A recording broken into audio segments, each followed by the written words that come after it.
Praise the lord. प्रभु यीशु मसीह के मधुर मीठे नाम में आप सबको जय मसीह की। मैं एक बहुत ही गंभीर विषय पर आपसे बातचीत करने जा रहा हूं और वो है मोक्ष, मुक्ति अथवा छुटकारा को समझना। मोक्ष, मुक्ति और छुटकारा के विभिन्न धर्मों में हो सकता है अलग अलग बातें हों, और ये भी हो सकता है कि कई लोग मुझसे ये वीडियो देखकर बहुत सारे प्रश्न भी करें, लेकिन मैं प्रयास करूँगा आपसे बातचीत करने का और आपसे आपके प्रश्नों का उत्तर देने का। तो आइए हम आगे बढ़ते हैं। मोक्ष या मुक्ति या छुटकारा क्या है मसीही विश्वास के अनुसार या मसीही क्रिश्चियनिटी के अनुसार। मोक्ष या मुक्ति या छुटकारा का अर्थ एकदम सामान्य शब्दों में मैं बता रहा हूं, और वो है दंड के परिणाम से स्वतंत्र हो जाना। ध्यान से सुनिए, दंड के परिणाम से स्वतंत्र हो जाना। लूका रचित सुसमाचार 4 अध्याय 18 पद में प्रभु यीशु मसीह छुटकारा का संदेश लेकर आए हैं।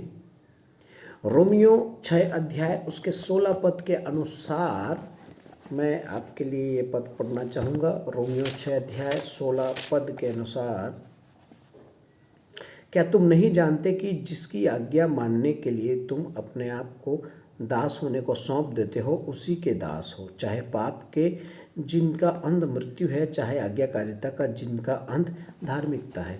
देखिए, पाप ने हमें गुलाम करके रखा था और उसी गुलामी से छुटकारा हो जाना, पाप से मुक्त हो जाना, यही जो है मोक्ष है। समझ गए? पाप की मजदूरी, मैं इसको परिभाषित करने जा रहा हूँ। रोमियो 6 अध्याय 23 पद के अनुसार में देखिए, मैं पुनः पढ़ रहा हूँ। क्योंकि पाप की मजदूरी तो मृत्यु है, परंतु परमेश्वर का वरदान हमारे प्रभु यीशु मसीह के द्वारा अनंत जीवन है। पाप करने वाला हर एक मनुष्य उसके गुलामी में है, उसके दासत्व में है, और उसका अंत जो है मृत्यु है, और मृत्यु का अर्थ है नरक जाना। उसका परिणाम क्या है? नरक जाना। तो नरक जाने से बचा लेना या बच जाना, यही मोक्ष है, यही छुटकारा है, यही मुक्ति है। पाप मुक्त होकर छुटकारा पाना या मोक्ष होना, अर्थात नरक जाने से बच जाना। और ये केवल किससे हुआ है? परमेश्वर के अनुग्रह से हुआ है। यदि आप इफिसियों 1 अध्याय 7 और 8 वचन से पढ़ेंगे तो ये स्पष्ट है कि मोक्ष या मुक्ति, छुटकारा किसी कर्म कांड के द्वारा नहीं हो सकता है, किसी धार्मिकता के काम करने से नहीं हो सकता है। केवल परमेश्वर के अनुग्रह ही से हमें ये मुक्ति मिलती है, ये छुटकारा हमें प्राप्त होता है। क्योंकि यशायाह 44 अध्याय उसके 22 पद में लिखा है कि परमेश्वर ने काली घटा के समान हमारे पापों को जो है मिटा दिया है। मलाकी 7 अध्याय 9 पद और 18 और 19 पद यदि मलाकी का पढ़ेंगे तो मीका का पढ़ेंगे, मीका 7 अध्याय 9 पद और 18 और 19 पद, तो आपको पता चलेगा कि परमेश्वर ने हमारे पापों को गहरे सागर में डाल दिया है। पाप धोने या क्षमा करने का अधिकार केवल परमेश्वर को है। जैसे एक मुजरिम कटघरे में खड़ा हो जाता है तो उसे माफ़ करने और उसे दंड देने का अधिकार किसके पास है? केवल जज के पास है। लोग कितना भी आरोप लगाए, कितना भी दोष लगाए, लेकिन क्षमा करने और उसे छुड़ाने का, उसे सजा तय करने का अधिकार जो है जज के पास है। ठीक उसी रीति से परमेश्वर हमारे पापों को काली घटा के समान हमारे जीवन से मिटाने की शक्ति रखता है। गहरे समुद्र में हमारे पापों को डालने का अर्थ है वो पूरी रीति से समाप्त कर देता है, क्षमा कर देता है, भूल जाता है।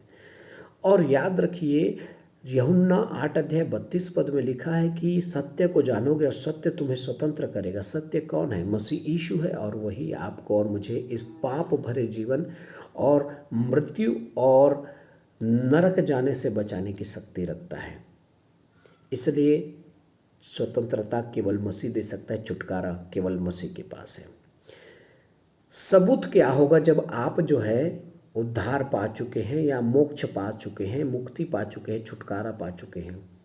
क्योंकि लोगों का ये स्पष्ट मानना है कि जब तक मनुष्य जो है मर न जाए तब तक छुटकारा को महसूस नहीं कर सकता। मोक्ष को महसूस नहीं करता। लेकिन मैं आपको बताना चाहता हूँ कि आप इस जीवित शरीर में रहकर भी परमेश्वर के स्वतंत्रता, छुटकारा, मोक्ष को महसूस कर सकते हैं।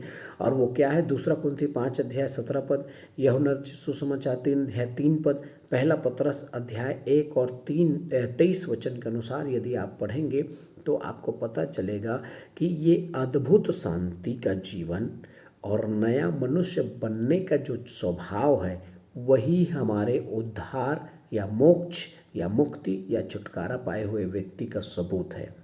वो व्यक्ति जो पाप से बच गया है, दंड से बच गया है, मृत्यु से बच गया है, नरक से बच गया है, उसके जीवन में से परमेश्वर ने पाप को क्षमा कर दिया है, काली घटा के समान मिटा दिया है, समुद्र में डाल दिया उसके पाप को, उसे स्वतंत्र कर दिया है। उसका एक ही दो सबूत है। पहला कि वो उसके जीवन में हमेशा, चाहे कैसी भी कठिन परिस्थिति क्यों ना हो, वो शांति का जीवन जिएगा। दूसरा, उसके जीवन में नया चरित्र, नया स्वभाव, नया चाल चलन आएगा और वो एक नई सृष्टि बन जाएगा। मैं विश्वास करता हूँ इससे आप थोड़ा समझ पाएंगे कि मोक्ष, मुक्ति, उद्धार क्या है। पाप क्षमा हो जाना या नरक के दंड से बच जाना ही मोक्ष और उद्धार है। God bless you. प्रभु आप सबको आशीष दे। जय मसीह की।